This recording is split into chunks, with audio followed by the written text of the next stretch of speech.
Episode की शुरुआत में हम देखते हैं कि डॉक्टर वे के साथ ड्रिंक करने के बाद गाओ और लिनवान अकेले ड्रिंक करते हैं और स्टार्स देखते देखते बातें कर रहे थे क्योंकि वहाँ पर बहुत ठंड भी थी।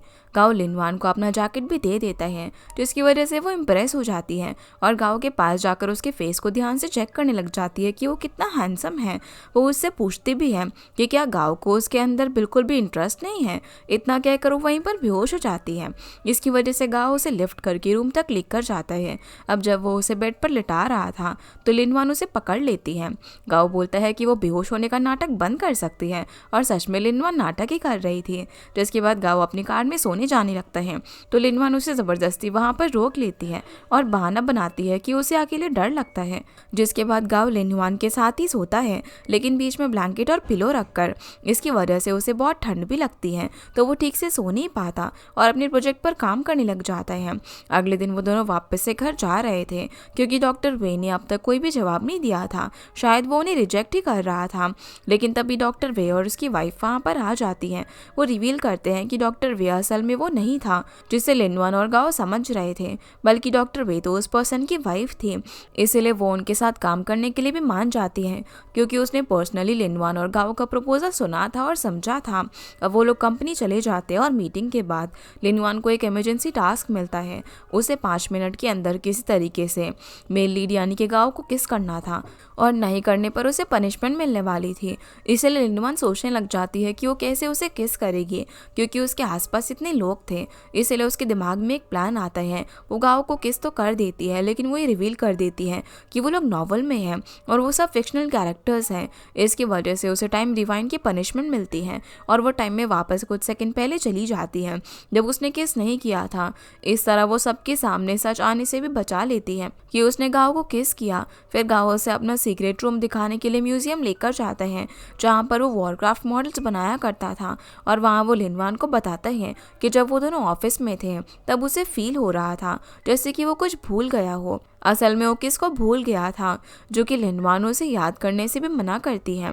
फिर गाओ उसके साथ मिलकर अपने मॉडल्स को पेंट करता है और गलती से उसके चिन पर भी पेंट लग जाता है तो उसे क्लीन करने के बहाने लिनवान उसके क्लोज आ जाती है। पर तभी गाओ को अपने असिस्टेंट का कॉल आता है जो कि उससे कुछ बात करने आ रहा था। इसलिए लिनवान वहाँ से चली जाती है।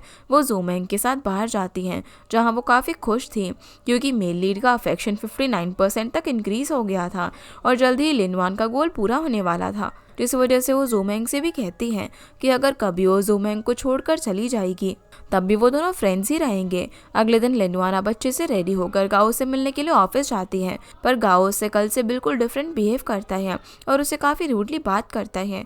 वो उसे अपने आउटफिट भी ठीक करने के लिए बोलता है।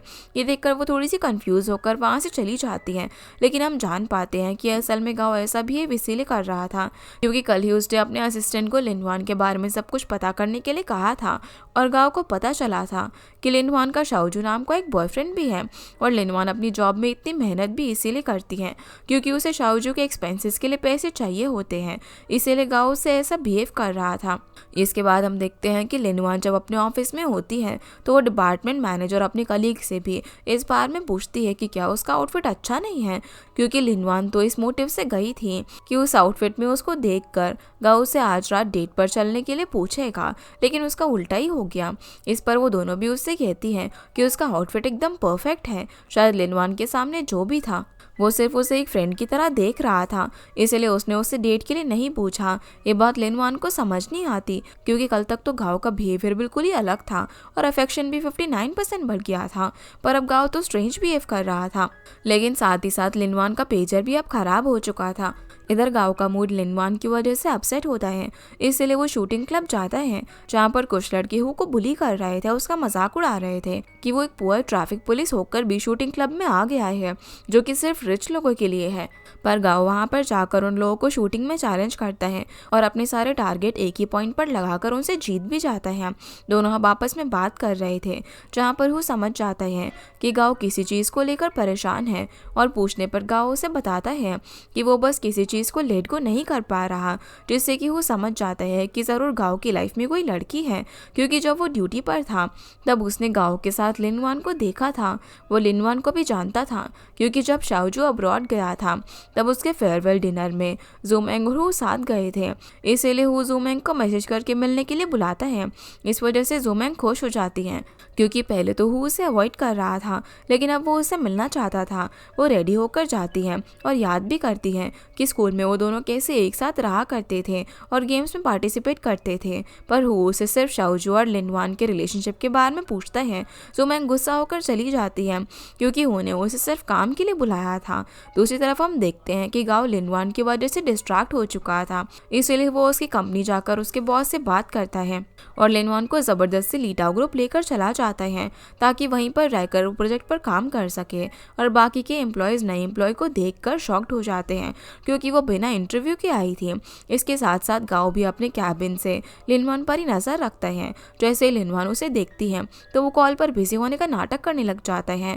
फिर वो लिनवान को बहुत सारा काम करने को देता है, और जब रात को सबके जाने के बाद भी लिनवान काम कर रही थी तो गाओ उसके लिए अपने असिस्टेंट के हाथ डिनर भी भिजवाता है, जो देखकर वो खुश होती है। पर असिस्टेंट बताता है कि गाओ ने उसे और भी काम दिया है, जो कि उसे आज ही करना होगा। लिनवान वो भी काम कंप्लीट करती है और ज़ूमेंग से बात करते हुए लिफ्ट की तरफ जा रही थी।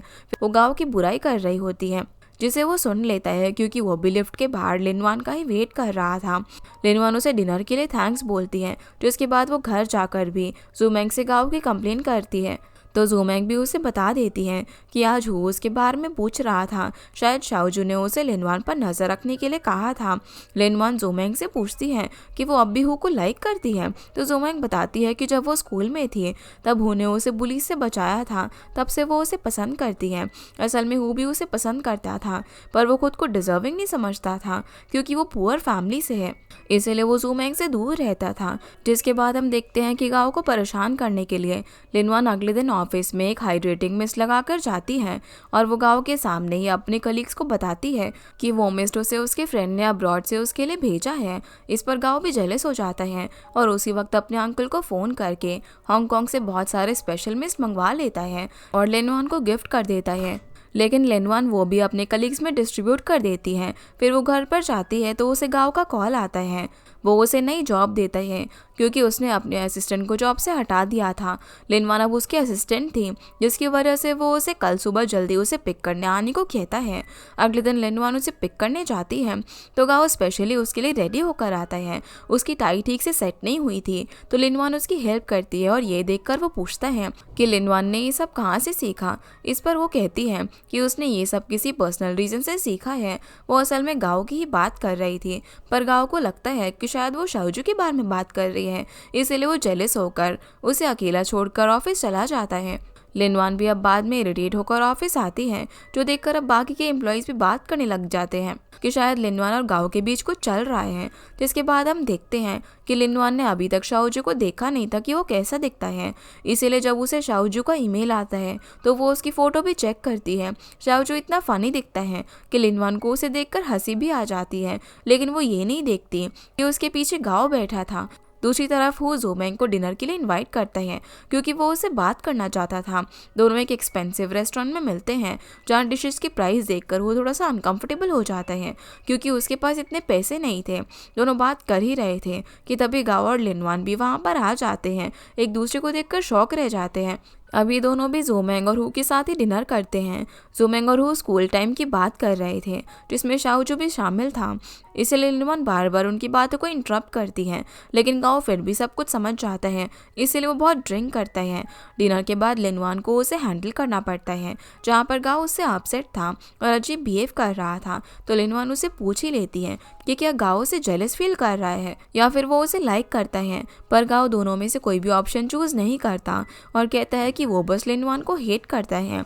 जहाँ लिनवान उसे बता रही होती है कि वो उसे हिट नहीं कर सकता क्योंकि वो उसके असिस्टेंट है। तो गाओ उससे बात करने के लिए मना करता है क्योंकि आज वो कुछ ज़्यादा ही बात कर रही थी। इसलिए लिनवान अपने लिप सील कर देती है और कुछ भी नहीं बोलती। तो गाओ से माफ़ी मांगता है और कहता है कि वो जो चाहे कर सकती है। अगले दिन अब जब गाओ की नींद खुलती है तो उसे लिनवान का कॉल आता है जो कि उसे कंपनी आने के लिए बोल रही थी क्योंकि वो लेट हो चुका था। पर गाओ उसका कॉल कट कर देता है। तभी उसे वापस से कॉल आता है पर वो लिनवान का नहीं बल्कि एक रेडियो स्टेशन का कॉल था जो कि ये इन्फॉर्म करने के लिए आया था कि कल जिस सॉन्ग की रिक्वेस्ट गाओ ने की थी वो आज शाम को ऑन एयर होने वाला था। जिस वजह से गाओ को याद आता है कि कल उसने ड्रंक होकर ये सब किया था। इसीलिए वो अपने असिस्टेंट को घर बुलाता है ताकि वो रेडियो स्टेशन जाकर उसकी रिक्वेस्ट कैंसिल करवा सके। असिस्टेंट गाओ को एक बहुत ही इंपॉर्टेंट न्यूज़ भी देता है। असल में उसने ये बात पता की थी कि शाओजू ने अब्रॉड जाते ही एक नई गर्लफ्रेंड बना ली, यानी कि अब वो लिनवान को चीट कर रहा था और असिस्टेंट के पास उसका प्रूफ भी था। जहाँ गाओ थोड़ा सा खुश होता है क्योंकि अब उसके पास लिनवान को अप्रोच करने का चांस था। लेकिन उसे पता चलता है कि कुछ ही दिनों में शाओजू भी वापस चाइना आ रहा था। जिसके बाद वो ऑफिस जाता है तो लिनवान उसके लिए हैंगओवर टी लेकर खड़ी होती है। वो गाओ को कल के बारे में याद करने के लिए बोलती है पर उसे कुछ भी याद नहीं होता तो वो अपसेट होकर वहाँ से चली जाती है। दूसरी तरफ जोमेंग को याद आता है कि कल रात वो बहुत ज़्यादा ड्रंक थी। उसने हु को इमोशनल होकर ये कह दिया था कि वो कभी ड्राइव नहीं करेगी क्योंकि वो ये चाहती थी कि स्कूल टाइम की तरह वो उसे हर जगह पर ड्रॉप करने के लिए और उसके साथ टाइम स्पेंड करे। इसके बाद वो अपने ऑफिस जा रही होती है तो रास्ते में उसे एक टैक्सी ड्राइवर लिफ्ट देने के बहाने परेशान कर रहा था। पर तभी हु वहाँ पर आ जाता है और जोमेंग को अपनी बाइक से कंपनी तक ड्रॉप करता है। वो ये भी कहता है कि कल जोमेंग ने तो बोला था कि वो अब से ड्राइव नहीं करेगी। ये बोलकर वो वहाँ से चला जाता है पर जोमेंग उसकी पॉकेट से गिरा हुआ शूटिंग क्लब का कार्ड देख लेती है और समझ जाती है कि वो अगली बार उसे कहाँ पर मिल सकता है। इधर लिनवान रेडियो पर अपना फेवरेट चैनल सुन रही होती है तो मिस्टर गाओ उसका रेडियो उसे ले लेता है और जल्दी से डॉक्टर वे की लैब जाने को बोलता है ताकि वहाँ पर बिजी रहकर लिनवान गलती से भी वो सॉन्ग सुन ना पाए जो कि रेडियो पर उसके नाम से आने वाला था। पर तभी गाओ देखता है कि लिनवान तो टैक्सी से लैब जाने वाली है और टैक्सी में वो रेडियो सुन सकती है। इसीलिए वो उसे खुद ड्रॉप करने के लिए जाता है पर क्योंकि लैब तो सिर्फ एक बहाना था इसीलिए वो उसे डेट पर लेकर जाता है जहाँ लिनवान रिक्वेस्ट करती है कि वो सी साइड जाना चाहती है। इसीलिए गाओ उसके साथ वहाँ पर जाता है पर क्योंकि बचपन में गाओ के साथ डूबने का एक्सीडेंट हुआ था तो उसे अभी पानी देखकर कुछ ज़्यादा ही डर लगने लग जाता है। इसलिए लिनवान उसे पानी से दूर लेकर आ जाती है और दोनों वहीं पर बैठकर बातें करते हैं। गाओ से पूछता है कि वो इतनी मेहनत किसके लिए कर रही है तो लिनवान बताती है कि वो ये सब कुछ पैसों के लिए कर रही थी। तभी गाओ को कंपनी से कॉल आता है। असल में उनके प्रोडक्शन डिपार्टमेंट में एक इक्विपमेंट की खराबी से सारा काम रुक गया था जिस वजह से गाओ खुद ही अब्रॉड जाने का डिसीजन लेता है। और लिनवान को याद आता है कि नॉवल में कहीं तो लिखा हुआ था कि गाओ को इटली जाने से प्रॉफिट होगा और वहीं से उन दोनों के रिलेशनशिप का भी टर्निंग पॉइंट होगा। इसलिए लिनवान गाओ को अपनी किस्मत पर यकीन करके इटली जाने को बोलती है। गाओ उस पर विश्वास करके इटली चला भी जाता है। अब जब गाओ के रिटर्न का दिन आता है तो कंपनी में कोई भी उससे कांटेक्ट नहीं कर पाता क्योंकि रास्ते में उसकी फ्लाइट मिस हो गई थी और सभी लोगों को डर था कि कहीं वो फ्लाइट क्रैश ना हो गई हो। इस वजह से लिनवान भी टेंशन में आ जाती है और गाओ के असिस्टेंट के साथ एयरपोर्ट पर जाती है जहाँ भी वो बार बार अपना पेजर चेक कर रही थी कि कहीं कोई इन्फॉर्मेशन आई हो कि ड्रामा के मेल लीड को कुछ हुआ या फिर नहीं। तभी पीछे से गाओ उसे आवाज़ देता है जिसे देखते ही लिनवान भाग कर जाती है और उसे हक कर लेती है क्योंकि उसे उसकी काफ़ी टेंशन हो रही थी। तभी लिनवान को अपने पेजर पर नोटिफिकेशन भी आती है कि मेल लीड का अफेक्शन 90% तक बढ़ गया है और कुछ ही दिनों में लिनवान नॉवल से जीतकर बाहर आ सकती है। वो अब काफ़ी खुश हो रही थी। तभी गाओ की फ्रेंड डीएन वहाँ पर आ जाती है जो कि अपने साथ शाओजू को लेकर आई थी जिसे देखकर लिनवान शॉक रह जाती है। असल में डीएन मिस्टर गाओ की बहुत ही अच्छी फ्रेंड होती है।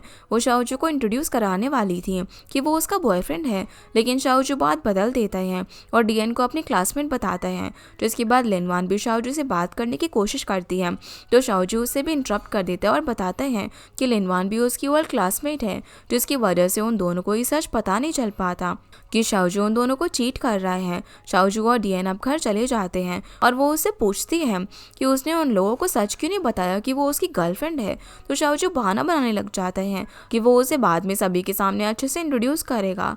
अगले दिन वो लिनवान से मिलता है और उसे भी झूठ बोलने लग जाता है कि वो जब अब्रॉड में था तो वो रोज लिनवान को मिस करता था और भले ही उसने कोई गलती की हो पर लिनवान हमेशा उसके दिल में रहेगी। ये सुनकर लिनवान को बहुत ही गुस्सा आ रहा था क्योंकि वो जानती थी कि शाओजू उसे चीट कर रहे हैं और इतनी आसानी से झूठ बोल रहे हैं, पर वो उसे कुछ बोल नहीं सकती थी क्योंकि प्लॉट रिवील करने से उसको पेनल्टी मिल सकती थी और उसके घर जाने के चांसेस कम हो सकते थे। फिर भी वो इतने ज़्यादा गुस्से में होती है कि शाओजू को बहुत ही कर्ज करती है और पनिशमेंट में उसका टाइम रिवाइंड हो जाता है। वो कुछ सेकंड्स पीछे चली जाती है जहाँ उसे शाओजू को माफ़ करना ही पड़ता है और ऐसा प्रिटेंड करना पड़ता है जैसे कि शाओजू की चीटिंग से भी उसे कोई परेशानी ना हो। शाओजू उसे एक और रिक्वेस्ट करता है कि जब तक वो डीएन को यूज़ कर रहा है तब तक लिनवान और उसे ब्रेकअप करना होगा और एक बार अगर वो सक्सेसफुल बन गया तो वो दोनों वापस से रिलेशनशिप में आ जाएंगे। इस पर लिनवान भी खुशी खुशी हाँ कर देती है क्योंकि उसे तो शाओजू से पीछे छुड़वाना था। फिर लिनवान वहाँ से जाते जाते शाओजू के फेस पर पानी गिरा कर जाती है और ये भी कहती है कि वो लिनवान के दिए हुए सारे एक्सपेंसेस और ट्यूशन फीस इंटरेस्ट के साथ रिटर्न कर दे। इधर डीएन मिस्टर गाओ से मिलने के लिए आती है। वो उसके लिए कुछ पैकेजिंग डिज़ाइन लेकर आई थी। वो गाओ से शाओजू के बारे में बात करती है और बताती है कि वो शाओजू को 3 साल से डेट कर रही है। वो उसको लीटाओ ग्रुप में ज्वाइन करवाना चाहती है। ये सुनकर गाओ भी उसे इंटरव्यू के लिए बुला लेता है। जाते जाते डीएन लिनवान से भी बात करती है और वो उससे पूछती है कि क्या वो शाओजू की क्लोज फ्रेंड है, तो लिनवान मना कर देती है और डीएन कहती है कि शाओजू ने उसे सच ही कहा था कि ना ही उसने कभी किसी को डेट किया था और ना ही उसकी कोई फीमेल फ्रेंड थी। ये सुनकर एक बार के लिए लिनवान को शाओजू पर बहुत ही गुस्सा आता है क्योंकि वो डीएन जैसी अच्छी लड़की को इतना पागल बना रहा था। वो डीएन को कुछ भी नहीं बता पाती, जिसके बाद हम देखते हैं कि शाओजू इंटरव्यू के लिए गाओ से मिलता है। गाओ उससे पूछता है कि वो जिस कॉलेज में था वो काफ़ी एक्सपेंसिव कॉलेज है, तो उसके सारे एक्सपेंसेस किसने हैंडल किए। पहले तो शाओजू झूठ बोलता है कि उसे स्कॉलरशिप मिली थी, पर बाद में वो एक और झूठ बोलता है कि उसने पार्ट टाइम जॉब की थी। ये सुनकर गाओ को भी गुस्सा आ जाता है। वो शाओजू को सच बता देता है कि वो जानता है कि शाओजू को चाइना से एक्सपेंसेस भेजे जाते थे और जिसने भी वो भेजे थे शाओजू को उसे वो रिटर्न कर देने चाहिए। वो उसे जॉब से रिजेक्ट भी कर देता है, पर शाओजू सारा ब्लेम लिनवान पर डाल देता है और कहता है कि वो उसकी गर्लफ्रेंड थी जिसने कि उस पर चीट किया, इसीलिए शाओजू अपनी पढ़ाई से भी डिस्ट्रैक्ट हो गया था और तब उसे डीएन ने संभाला।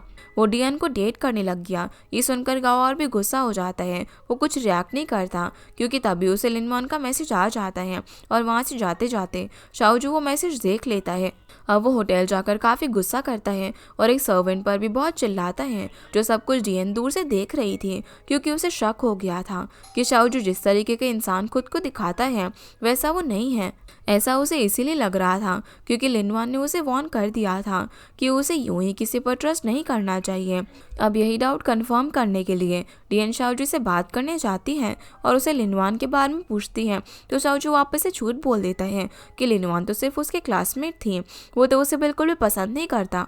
जिससे डीएन समझ जाती है कि शाओजू कुछ तो छुपा रहा है, इसीलिए वो वहाँ से बाहर चली जाती हैं। दूसरी तरफ हम ज़ू मैंग को देखते हैं। वो जब हू से मिलने आती है तो वो उसे कुछ बताने की कोशिश करता है, लेकिन तभी उसे अपनी एक फ्रेंड का मैसेज आता है कि लिनवान ने शाओजू को चीट किया है और डंप कर दिया। ये देखकर ज़ू मैंग गुस्सा हो जाती है और वो उसी वक्त शाओजू को सबक सिखाने के लिए जाती हैं। दूसरी तरफ शाओजू अपने सारे फ्रेंड्स को लिनवान के बारे में बता रहा था कि कैसे वो उसे चीट कर रही थी और उसने आगे होकर शाओजू से ब्रेकअप भी कर लिया, जबकि शाओजू उसका इतना ख्याल रखता था। ये सुनकर ज़ू मैंग को और भी ज़्यादा गुस्सा आ जाता है। वो बॉटल से शाओजू को हिट करने वाली थी, पर हू उसे रोक देता है और बताता है कि वो भी सब कुछ जानता है क्योंकि उसने भी लिनवान को किसी और के साथ देखा था। ये सुनकर ज़ू मैंग उससे भी नाराज़ होकर वहाँ से चली जाती है क्योंकि उसे अपनी बेस्ट फ्रेंड पर ट्रस्ट था कि वो कभी इतना गलत नहीं कर सकती हैं। ज़ू मैंग अब अकेले बैठकर रो रही थी। तभी लिनवान उससे मिलने के लिए आ जाती है और उसे इमोशनल होने से रोकती है क्योंकि शाओजू ने लिनवान को चीट किया था, पर फिर भी लिनवान उसकी फिक्र नहीं कर रही थी, तो ज़ू मैंग को भी रोने की कोई ज़रूरत नहीं है। दोनों अब साथ में घर पर चले जाते हैं और अगले दिन लिनवान डीएन के लिए कुछ पैकेजिंग आइडियाज़ लेकर आती है। इस बार वो एक कॉमिक थीम पैकेजिंग करने वाले थे जिसके लिए लिनवान ने ज़ू मैंग से हेल्प ली थी क्योंकि वो एक कॉमिक राइटर थी। और इसी के साथ हमारा ये एपिसोड यहीं पर ख़त्म हो जाता है। तो गाइस, ये थी आज की वीडियो एंड आप लोगों को ये वीडियो पसंद आई होगी तो इस वीडियो को लाइक कर चैनल को सब्सक्राइब जरूर कीजिएगा। आपसे फिर मिलते हैं इस ड्रामा के अगले एपिसोड में। तब तक के लिए गुड बाय।